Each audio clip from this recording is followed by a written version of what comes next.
जय शिवराय. आज आपल्या नटबॅग लाईव्हचा पहिला एपिसोड आहे आणि आज पहिल्या एपिसोडमध्ये आपण सुरुवात करतो एका चिमुकलीपासून, ध्रुवीपासून. हाय. परी, तर तुझ्या जीवनात रॉक क्लाइम्बिंग कशी सुरू झाली? आई-बाबांना कुठलातरी एक मला स्पोर्ट लावायचा होता म्हणून आता माझे जे कोच आहेत आता ते पंडित सर, इरफान सर आणि मानकू सर. त्या काळात कोच माझा मामा आहे ना तो होता. मग माझ्या मामाचं नाव सुजित मामा. मग त्यांनी आई-बाबांना सजेशन दिलं की तुम्ही वॉल क्लाइम्बिंग लावा. मग त्याच्यानंतर मला क्लाइम्बिंग लावलं. अच्छा, म्हणजे क्लाइम्बिंग ब्लडमध्येच आहे तुमच्या फॅमिलीचा. सगळ्यात पहिले पिनॅकल कोणता केलास तू सह्याद्रीमध्ये? 6 वर्षाची असताना मी तानाजीकडे गेलता. तेव्हा मी मूव्ही बघितलेला तानाजी मालुसरांचा. त्यांनी कसा केला असेल, मग त्यांच्या अंगात किती ताकद होती. मला असं वाटलं म्हणून मी तानाजीकडे गेले. तुला कोणी इन्स्पायर करतं की तू हे करायलाच पाहिजे क्लाइम्बिंग? बाबा आणि आई. रॉक क्लाइम्बिंग करताना असे कोणकोणते सेफ्टी प्रिकॉशन्स असते जे घ्यायला पाहिजे? हेल्मेट, पहिलं हेल्मेट, रोप, कॅरेबिनर, हार्नेस आणि कमरेचं टाईट आहे का बघायचं पहिल्यांदा आणि पायाचं पण म्हणजे दोन मांड्यांचे इथे हे असते ना तिथे पण बघायचं टाईट आहे का म्हणून. तर टाईट असेल तर बरोबर आहे. आणि एक मागे नाव लिहिलं असतं हार्नेसचं ते बघायचं. जर ते उलट असेल तर उलटे घातले, सरळ असेल तर मग सगळं बरोबर. पायाच्या इथे जे घालायचं असतं ना त्याच्या इथं कधी कधी चुकून असं ट्विक्स होतं आणि मग आपल्या लक्षात नाही आणि आपण घातलं ना की मग आपलं कळतं की आपण ट्विक्स घातले हातात. तू क्लाइम्बिंग करते, बोल्डरिंग करते, त्या टायमाला सगळ्यात मोठी रिस्क काय असते तुला? मी दररोज प्रॅक्टिसला जाते त्यामुळं मला आता नाही वाटत. आतापर्यंत तुला क्लाइम्ब करताना कोणत्या पिनेकलला सगळ्यात जास्त भीती वाटली होती? वानरलिंगीला भीती नव्हती वाटली पण आहे ना तिथे काय झालं हे किड्राचे अंतर खूप जास्त होते आणि म्हणजे रॉक पण रिची होते, म्हणजे हाईट रिची होते, हाईट नव्हती तेवढी त्यावेळी. तुझा आतापर्यंत सगळ्यात टफेस्ट वाला क्लाइम्ब कोणता होता सह्याद्रीमध्ये? वजीर आणि ड्युक्सनल छान होता पण त्याचा लास्ट वाला पॅरेश होता ना तो तिथे सारखं तुम्ही वरती जाल आणि सारखा रॉक हातात यायचा, परत जाता सारखा रॉक हातातच यायचा होता. ड्युकनोस तू कोणासोबत केलता? बीबीए टीम होती, त्यात मला जॉकी दादा भेटलेला. त्याने मला खूप चांगलं गाईड केलं तिकडे. तोच माझा विलियर पण होता आणि त्यानेच म्हणजे मी जायच्या आधी माझं सगळं इक्विपमेंट वगैरे चेक केलं, म्हणजे व्यवस्थित लावलंय का आणि मग मला पाठवलं आणि मला वरती पण त्याने सांगितलेलं म्हणजे तू इकडनं जा, इकडे होल्ड्स असतील, इकडे चांगले ग्रीप असेल. तेव्हा तू एखाद्या सह्याद्रीमध्ये क्लाइम्ब करायला जातेस त्या टायमाला तू आधी प्रिपरेशन कशी करतेस? वजीर जेव्हा ठरवलेला मी जायचं आहे त्याच्या आधी मला बंटी सर, इरफान मानकी सर माझी ओव्हर रँकवर प्रॅक्टिस घेत होते खूप. कारण वजीरला ओपन बुकच्या इथं ओव्हर रँक पण आहे ना, तर ते माझी सारखी ओव्हर रँकला प्रॅक्टिस घ्यायचे.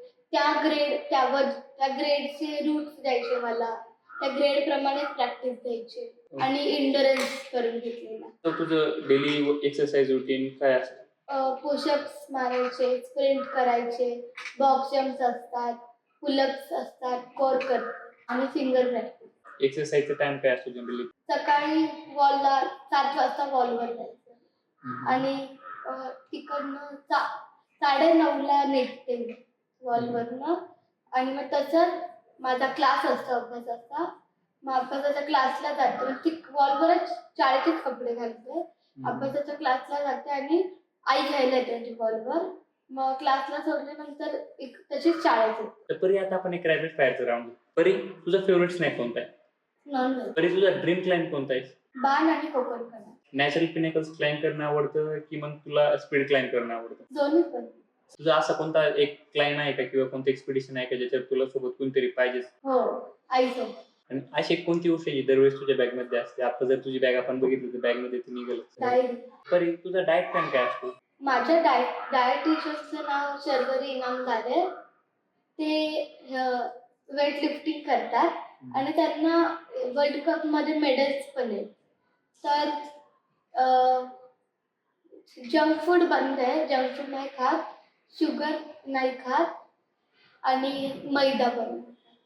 तरी असं होतं का केक खायचं फार मन होतंय पण डाएटमुळे खात येत नाहीये? मलाच म्हणतात ते की तू खा वगैरे, म्हणजे माझे फ्रेंड्स असतात ते म्हणतात हा पण त्यावेळेस माझ्या कंट्रोल असतो की नाही आपल्याला नाही खायचं, डाएट आहे आपला. मग त्यावेळेस म्हणजे एक ड्रीम असतं ना आपलं, ड्रीम ते लक्षात आणलं तर बरोबर मग कंट्रोल येतो. तर परी, क्लायमिंग मध्ये तुला तुझे मित्र, मैत्रिणी, फॅमिली, रिलेटिव्ह सपोर्ट करतात का? आणि त्यांची काही रिएक्शन असते जेव्हा त्यांना तू सांगते की मला क्लायमिंग मध्ये करिअर करायचं पुढे जाऊन? आई बाबा आणि दीदी करतात, पण मला तरी असं वाटतं की सगळ्यात जास्त दीदी करते. कारण आता जेव्हा आम्हाला कॉम्पिटिशन्सला वगैरे जायचं असतं तेव्हा आता एक माझा प्रॉब्लेम की मी आईशिवाय राहू शकत नाही. जर एखादी कॉम्पिटिशन असेल आणि मला एकटीला जायचं असेल तर मी नाही जाऊ शकत. मला आईची आठवणच येते खूप. मी एकटी नाही राहू शकत कुठे. की जाऊ दे आपलीच बहीण आहे, तिला मेडल येईल म्हणून त्यासाठी गेलेत ना ते. आणि मग तुला असं कधी वाटतं का आता ह्या इव्हेंटसाठी मला मम्मी सोबत नको न्यायला, यावेळेस मम्मीचा टाइम आपण दीदीसाठी देऊ? नाही ना? ओके. एकदम मजेदार इन्सिडेंट झालाय का काही ज्याच्यात तुम्हाला एकदम झटपट तयारी करून निघावं लागलं? तर झोनलला मेडल असेल तर आपण नॅशनल करतो, नॅशनल मेडल असेल तर आपण एशियन करतो. मग झोनलला मेडल नव्हतं आणि मला सोमवारी कळलं, त्या दिवशी शनिवार होता आणि मला सोमवारी कळलं की एशियनचा सिलेक्शन राऊंड होणार आहे आणि मला त्यासाठी बोलवलंय. मग आता म्हणजे सोमवारी कळलं आणि त्या दिवशी शनिवार आणि आम्ही पुण्यात होतो. मग मग आम्ही त्यावेळेस पटपट तयारी केली, म्हणजे पॅकिंग वगैरे केलं, पटपट तयारी केली सगळं. मग आम्ही फ्लाईटने गेलो, कारण फ्लाईटने पटकन पोहोचू ना आम्ही, म्हणून फ्लाईटने गेलो.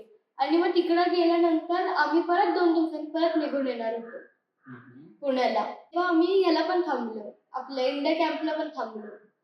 कारण त्यावेळेस काय झालं, इंडिया कॅम्पला आई पॅरेंट्स अलाउड नसतात, फक्त मुलं, आणि मी एकटी राहू शकत नाही.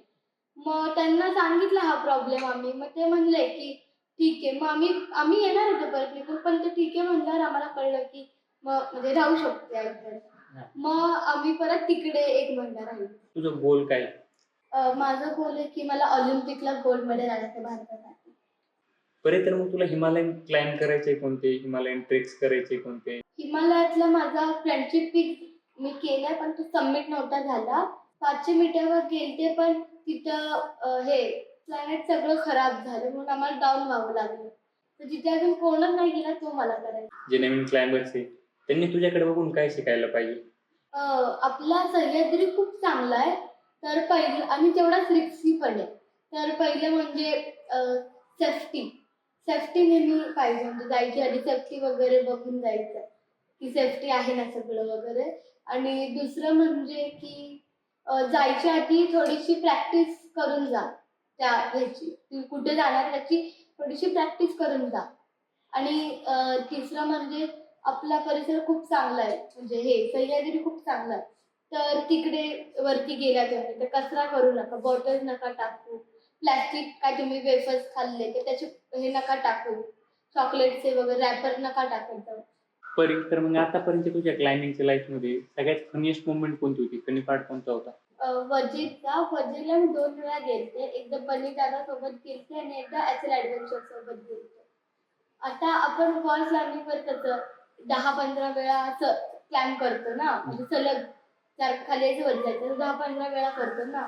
तर तिकडे गेल्यावर म्हणजे जे माझ्यासोबत दादा होते त्यांना मी विचारलं की हा किती वेळा करायचा आपल्याला, आणि मग सगळे माझ्या हसले. त्यांना क्लाइम्बिंग मध्ये यायचंय, पुढे जाऊन क्लाइम्बिंग मध्ये करिअर करायचंय, तर मग त्यांनी लवकर क्लाइम्बिंग सुरू करण्यासाठी काय करायला पाहिजे? आता मी तरी पुण्यातला राजेश्वर क्लाइम्बिंग वॉलवर जाते, तर त्यांनी दररोज वॉलवर गेलं पाहिजे, दररोज प्रॅक्टिस केली पाहिजे टाइमपास न करता.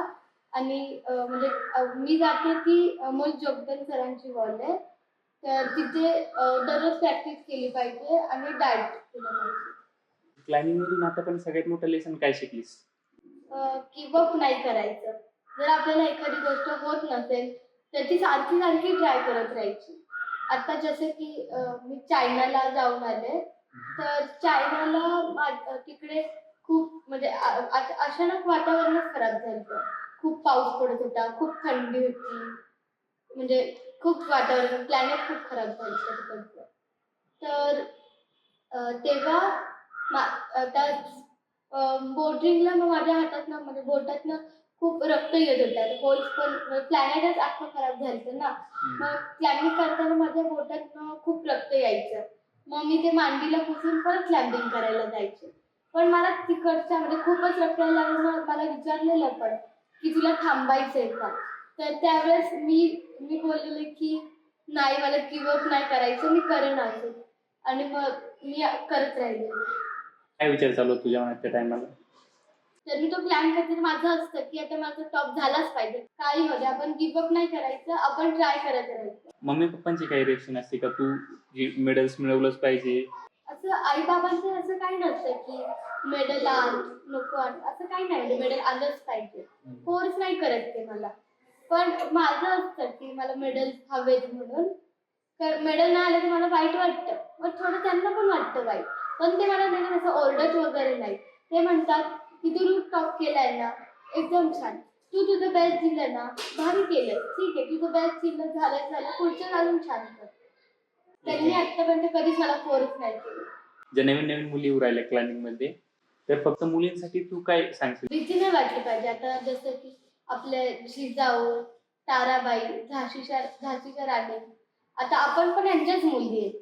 मग आपण पण तेवढंच शूर राहिलं पाहिजे ना. आपल्याला भीती नाही वाटली पाहिजे कशाची. तेवढंच आपण शूर पाहिजे. ध्रुवी, आपल्या पॉडकास्टच्या पहिल्या एपिसोडमध्ये सहभागी झाल्याबद्दल तुझे मनापासून आभार. तुझा प्रवास आम्हा सर्वांना शिकवतो की failure is just a stepping stone toward success. Each climb, each setback and every triumphs remind us to dream big and chase our goals without fear. After all, every peak is a story.